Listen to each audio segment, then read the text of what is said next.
Hello friends, welcome back to தர்வாக்கு channel நண்பர்களே. எனக்கு இந்த வீடியோவில் பார்த்தீங்கன்னு வச்சுக்கோங்களேன், மிக மிக முக்கியமான ஒரு ஜோதிட தாள்களை தான் இப்போ இந்த வீடியோவில் அதிரடியாக பார்க்க போகிறோம். அதாவது தமிழ் மாதத்தில் பார்த்தீங்கன்னு வச்சுக்கோங்களேன், 3வது மாதமானது தற்போது பிறக்க போகுது. தமிழ் மாதத்தில் 3வது மாதம் ஆனி மாதம். ஸோ இந்த மாதத்தில் சூரியன் பார்த்தீங்கன்னு வச்சுக்கோங்களேன், மிதுன மாதத்தில் பயிற்சி செய்வார். மிதுன ராசியில் பயிற்சி செய்வார். ஸோ இந்த ஆனி மாதத்தை மிதுன மாதம் என்றும் அழைக்கப்படும். இந்த தமிழ் மாதத்தில் 3வதாக வரக்கூடிய ஆனி மாதத்துக்கு பல சிறப்புகள் இருக்குது. நம்மள நிறைய பேருக்கு அந்த சிறப்புகள் பற்றி தெரியல. ஸோ இன்றைக்கி இந்த வீடியோவில் அந்த சிறப்புகளை பார்க்க போகிறோம். அதுக்கு முன்னாடி ஒரு முக்கியமான விஷயத்த சொல்லிடுறேன். நிறைய பேர் ஜோதிடத்து மேலே நம்பிக்கை இல்லாமல் இருக்கீங்க. உண்மையாலுமே நம்ம வாழ்க்கையில் நடக்கக்கூடிய எல்லா நல்லது கெட்டதுகளுக்கு காரணமே ஜோதிடத்தில் பார்க்கும்போது நவக்கிரகங்கள் என்று சொல்லலாம். நவக்கிரகங்கள் ஒரு இடத்துல இருந்து இன்னொரு இடத்துக்கு மாறும்போது நமக்கு மாற்றங்கள் வரும். ஒரு சில நேரம் நம்மளே நல்லா உத்து பார்த்தா நம்ம வாழ்க்கையில் கவனிக்கலாம். அதிர்ஷ்டம் இருக்கிற மாதிரி இருக்கும், அப்புறம் ஆபத்து வர மாதிரியும் இருக்கும். இதுக்கு எல்லாமே காரணம் பார்த்தீங்கன்னு வச்சுக்கோங்களேன், நவக்கிரகங்கள் தான். ஸோ நவக்கிரகங்கள் அடிப்படையில் தான் நம்ம வாழ்க்கையில் எல்லா நல்லது கெட்டதுமே நடக்குது. அதனால் நம்ம வாழ்க்கையில் நடக்கக்கூடிய நல்லது கெட்டதை பேலன்ஸ் பண்ணணுன்னா இது போல் மாத பலன்களை நாம் தெரிஞ்சுக்கணும். அந்த வகையில் இன்றைக்கி இந்த வீடியோவில் ஆனி மாதம் பிறந்ததுக்கு பின்னாடி நவக்கிரகங்களோட அடிப்படையில் விருச்சிக ராசியில் பிறந்தவங்களுக்கு இந்த மாதிரியான பலன் கிடைக்கும் என்று உங்களுக்கான மாத ராசி பலனானது குறிப்பிடப்பட்ட அந்த பலனை தான் இப்போ இந்த வீடியோவில் நாம் பார்க்க போகிறோம். ஸோ விருச்சிக ராசிக்காரங்க, நீங்கள் எந்த நட்சத்திரத்தில் பிறந்திருந்தாலும் வீடியோ ஸ்கிப் பண்ணாமல் பாருங்கள். உங்கள் ராசிக்கு இந்த ஆனி மாதம் என்ன மாதிரியான பலன் கிடைக்கும் அப்படிங்கிறத தெரிஞ்சுக்குங்க. அந்த பலன் கிடைக்கிறத தெரிஞ்சு அதற்கேற்ப நடந்து பலனடைங்க. சரி வாங்க, ஆனி மாத பலன் என்னங்கிறத இப்போ இந்த வீடியோவில் அதிரடியாக பார்க்கலாம். ஸோ ஆனி மாத பலனை நாம் பார்க்குறதுக்கு முன்னாடி மெயினாக ஆனி மாதத்தோடைய சிறப்புகள் நாம் தெரிஞ்சுக்கணும். ஸோ ஆனி மாதத்தில் பல சிறப்புகள் இருக்குது. அந்த சிறப்புகள் கொஞ்சம் ஷேர் பண்ணுறேன், அதை தெரிஞ்சுக்குங்க. அதாவது உத்தராயண புண்ணிய காலத்தின் கடைசி மாதம் தான் ஆனி மாதம். இது தேவர்களுடைய மாலை பொழுது என்கிறது சாஸ்திரத்தில். மேலும் ஆனி மாதம் பார்த்திங்கன்னு வச்சுங்களேன், ஒரு இளவேநீர் காலம் என்று சொல்லலாம். காரணம் என்னென்னா, கோடையுடைய தாக்கம் நீங்கி இதமான காற்று வீசும். அதனால் இந்த மாதத்தை இளவேநீர் காலம் என்றும் சொல்லலாம். மேலும் இம்மாதத்தில் பல முக்கியமான நிகழ்வுகள் நடந்துள்ளதாக புராணங்களிலே கூறப்பட்டிருக்கு. மேலும் மகாவிஷ்ணு எடுத்த கூர்ம அவதார நிகழ்வு ஆனி மாதத்தில் நடந்திருக்கிறது என்பது சிறப்புமிக்க ஒரு விஷயம். ஆனி மாதம் உத்திர நட்சத்திரத்தன்று மாலை வேளையில் அனைத்து சிவ ஆலயங்கள்லேயும் நடராஜர் பெருமானுக்கு திருமஞ்சனம் நடைபெறும். அதே போன்று வைணவ திருத்தலங்களில் முதன்மையான ஸ்ரீரங்கம் திருத்தலத்தில் ஆனி கேட்டை நட்சத்திரத்தில் திருமஞ்சனம் எனப்படக்கூடிய சேஷ்ட அபிஷேகமானது நடைபெறும். அதுக்கப்புறம் சில கோவில்களில் ஆனி பௌர்ணமி என்று சிறப்பு வழிபாடுகள் நடைபெறுவதை காணலாம்.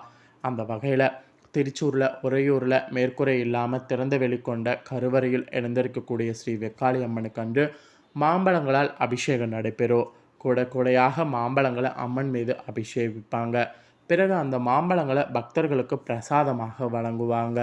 இதே போன்று திருச்சி மலைக்கோட்டையில் எழுந்திருக்கக்கூடிய ஸ்ரீ தாய்மானவர் கோயில்லையும் ஆனி பௌர்ணமி என்று ஸ்ரீ தாய்மானவர் சுவாமிக்கு வாழைப்பழத்தால் சமர்ப்பணம் பண்ணுவாங்க. தங்கள் குடும்ப வாழையடி வாழையாக சிறப்போடு வாழ வேண்டும் என்று பக்தர்கள் இந்த மாதிரி பிரார்த்தனை செய்வாங்க. பூஜைகள் நிறைவு பெற்றதும் அர்ச்சகர் அந்த வாழைப்பழங்களை பக்தர்களுக்கு பிரசாதமாக அளிப்பார். இதே போல் புதுச்சேரி மாநிலத்தில் காரைக்காலில் ஆனி மாத பௌர்ணமியொட்டி மாங்கனி திருவிழா 4 நாட்கள் நடைபெறும். ஆனி பௌர்ணமி என்று சுவாமியும் அம்பாளும் வீதி உலா வரும்போது காரைக்கால் அம்மையார் திருவுருவ சிலையும் தரிசிக்கலாம். அப்போது பக்தர்கள் மாடி வீடுகளில் ஏறி மாடியின் மேற்புறத்தில் நின்று கொண்டு மாம்பழங்களை கொடையாக சுவாமி ஊர்வலத்தின் மீது அபிஷேகிப்பாங்க. தமிழகத்தில் இந்த நாளில் சில கோவில்களில் ஆனி பௌர்ணமியொட்டி தெப்பத் திருவிழா நடைபெறும். அந்த வகையில் மன்னார்குடி திருத்தலத்தில் அமைந்துள்ள ஸ்ரீ ராஜகோபால சுவாமி கோவில் உள்ள தீர்த்த குளத்தில் தெப்பத் திருவிழா நடைபெறும். இப்படி ஆனி மாதத்தில் பார்த்தீங்கன்னு வச்சுக்கோங்களேன், பல தெய்வீகமான சிறப்புகள் இருக்குது. ஸோ இந்த சிறப்பான ஆனி மாதத்தில் விருச்சிக ராசிக்காரங்களுக்கு என்ன மாதிரியான பலன்கள் கிடைக்கும் அப்படிங்கிறத நாம் பார்க்க போகிறோம். ஸோ தொடர்ந்து வீடியோவை விருச்சிக ராசிக்காரங்க ஸ்கிப் பண்ணாமல் பாருங்கள். ஸோ உங்கள் ராசிக்கு பார்த்தீங்கன்னு வச்சுக்கோங்களேன், இந்த ஆனி மாதம் என்ன மாதிரியான பலன் கிடைக்கும் அப்படிங்கிறத தெரிஞ்சுக்குங்க. ஸோ தெரிஞ்சு அதற்கேற்ப நடந்து பலனடைங்க. சரி வாங்க, உங்களுக்கான பலன் என்னங்கிறத இப்போ இந்த வீடியோவில் பார்க்கலாம். அதாவது பார்த்தீங்கன்னு வச்சுக்கோங்களேன், ஐப்பசி கிடையாது. ஆனி மாதம் வந்து உங்களுக்கு பயங்கரமான ஒரு வளர்ச்சி வந்து இருக்கும் என்று கிரகநிலைகளோட அடிப்படையில சொல்லப்பட்டிருக்கு. ஸோ கிரகநிலைகள் என்ன மாதிரி இருக்கு அப்படிங்கிறது ஆராய்ந்து பார்க்கும்போது நெறைய மாற்றங்கள் வந்திருக்கு. ஸோ ஒவ்வொன்னா எல்லாத்தையும் ஷேர் பண்றேன். நோட் பண்ணிக்கோங்க. இந்த ஆனி மாதம் பார்த்தீங்கன்னு வச்சுக்கோங்களேன், விடம் பிறந்தவர்கள் அதாவது உங்க கூட உடன் பிறந்தாங்கல்ல, அவங்க கிட்ட விட்டு குடுத்து போகக்கூடியது உங்களுக்கு அவசியம். அப்படி இருந்தீங்கன்னா, உங்களுக்கு ஏற்படக்கூடிய பாதிப்புகள், எதிர்ப்புகள் எல்லாமே அகலும். எல்லா நலன்களும் உண்டாகும். அதனால விட்டு குடுத்து போங்க. விரும்பியது கிடைக்கிறதுனா கண்டிப்பா கூடுதல் முயற்சி செய்யணும். இல்லைனா விரும்பியது கிடைக்கிறது கொஞ்சம் கஷ்டம். அப்புறம் பணவரவு உங்களுக்கு அதிகரிக்கும்.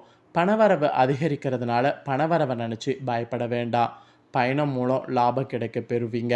ஸோ பயணங்கள் செய்கிறதா இருந்தால் தாராளமாக பயணங்கள் செய்யலாம். அப்புறம் புதிய நபர்களுடைய நட்பு உங்களுக்கு உண்டாகும். ஸோ புதிய நபர்கள்கிட்ட கண்டிப்பாக நட்போடு பழக பாருங்கள். அப்புறம் வாகனம் மூலம் லாபம் வரும். வாகனங்களில் ஏதாவது மாற்றங்கள் செய்யணும்னு நீங்கள் நினச்சிங்கன்னா தாராளமாக மாற்றங்கள் செய்யுங்க. அப்புறம் அரசாங்கம் தொடர்பான காரியங்களில் கூட சாதகமான பலன் கிடைக்கும். அரசாங்கம் தொடர்பாக எந்த ஒரு காரியங்களையும் இந்த ஆணி மாதம் செய்ய பாருங்கள். பல விதத்தில் உங்களுக்கு புகழும் கூடும். மற்றவர்களுடைய பிரச்சனைகளில் வாதாடி வெற்றியும் பெறுவீங்க. ஸோ இப்படி பாசிட்டிவாக பார்த்தீங்கன்னு வச்சுக்கோங்களேன், பல மாற்றங்கள் உங்களுக்கு உண்டு. அப்புறம் குடும்ப உறுப்பினர்களுக்கு தேவையான துணி போன்றவைகளை வாங்குவீங்க. கணவன் மனைவிக்கிடையே இருந்து வந்த கருத்து வேற்றுமை எல்லாம் குறையும். உங்களை பற்றி யாராவது வீண் அவதூறு பேசினால் கண்டு கொள்ளாமல் ஒதுங்கி விடுங்க. அதுதான் ஆணி மாதத்துக்கு நல்லது. விருந்து கேளிக்கை நிகழ்ச்சிகளில் கலந்து கொண்டீங்கன்னா ருசியான உணவை உண்ண முடியும். அப்புறம் தொழில் வியாபாரம் தொடர்பாக காரியங்களில் நீங்கள் எதிர்பாராத தடை ஏற்பட்டு நீங்கும். பணவரவு அதிகரிக்கும். எதிர்பார்த்த பண உதவி வந்து சேரும். ஸோ தொழில் வியாபாரம் தொடர்பாக நீங்கள் தடை வரும்போது அதை நினச்சி கவலைப்பட வேண்டாம்.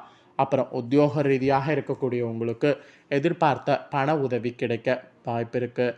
புதிய வேலை தேடிக்கொண்டிருக்கக்கூடிய உங்களுக்கு உத்தியோக வாய்ப்புகள் வரும். முக்கிய நபர்களுடைய உதவியும் உங்களுக்கு கிடைக்கும். ஸோ இந்த மாதிரி பார்த்தீங்கன்னு வச்சுக்கோங்களேன், உத்தியோகத்திலேயே உங்களுக்கு தலை சிறந்த மாதிரி நாட்களாக அமையும். கலைத்துறையில் இருக்கக்கூடிய உங்களுக்கு லாபமான காலமாக இருக்கும். எதிர்பார்த்த பணம் கைக்கு வந்து சேரும். புதிய ஆர்டர்கள் கையெழுத்திடலாம். பெரிய அளவிலான ஒப்பந்தங்களும் கையெழுத்தாகும். அரசியலில் இருக்கிறவங்களுக்கு கூட வாக்குவன்மை அதிகரிக்கும். பேசி சில காரியங்களை சாதிக்க முற்பட்டிங்கன்னா ஜெயிக்க முடியும். சில முக்கிய முடிவுகள் எடுக்கக்கூடிய சூழ்நிலை உருவாகும். அரசியலில் இருக்கிறவங்க முக்கிய முடிவுகள் எடுக்கும்போது முடிவுகள் சரியாக இருக்குமா அப்படிங்கிறது யோசிச்சு எடுங்க. பெண்களுக்கு எந்த ஒரு வேலையும் மன திருப்தியோடு செய்யணும். இல்லைன்னு வச்சுக்கோங்களேன், அந்த வேலை செய்ய முடியாது. சாமர்த்தியமான பேச்சு மூலம் காரிய வெற்றி உண்டாகும். அதனால் சாமர்த்தியமாக பேச பாருங்கள். பணவரவு கூடும். பணவரவு கூடும்போது பணவரவை என்ஜாய் பண்ணுங்கள். மாணவர்கள் கூட கூடுதல் மதிப்பெண் பெற அதிகமாக படிக்க வேண்டியது இருக்குது. கல்வி தொடர்பான பிரச்சனைகள் குறையும். தேவையான உதவி கிடைக்கும். ஸோ மாணவர்களுக்கு பார்த்திங்கன்னு வச்சுக்கோங்களேன், கொஞ்சம் கவனமாக இருக்கணும்னு சொல்லப்பட்டிருக்கு. அதே போல் விருச்சிக ராசிக்காரங்க விசாக நட்சத்திரத்தில் பிறந்தவங்களுக்கு இந்த ஆணி மாதம் எதையும் செய்யறதுக்கு முன்பு திட்டமிட்டு அதன்படி செயல்படுவது நல்லது. பயணங்கள் நீங்கள் செல்லும்போது கூடுதல் கவனத்தோடு இருக்கிறது நல்லது. மாணவர்கள் கவனத்தை சிதற விடாமல் பாடங்களை படிக்கணும். அப்போ தான் எதிலையும் மெத்தனமாக செயல்படுவதை தவிர்த்து முன்னேற்றத்துக்கு வழிவகை செய்யும். அப்புறம் அனுஷ நட்சத்திரத்தில் பிறந்தவங்களுக்கு இந்த மாதம் காரிய வெற்றி உண்டாகும். குடும்பத்தில் அமைதி ஏற்படும். விட்டு கொடுத்து வாழ்வதன் மூலம் சிறப்பான பலன்களை பெறலாம். உடல் ஆரோக்கியம் உண்டாகும். பூமி வீடு தொடர்பான பிரச்சனைகள் நல்ல முடிவுக்கு வரும். சகோதரர்களுடன் இருந்த மன வருத்தங்கள் நீங்கும். கோபம் கூட பார்த்திங்கன்னு வச்சுக்கோங்களேன், உங்களுக்கு குறையும். படபடப்பும் குறையும்.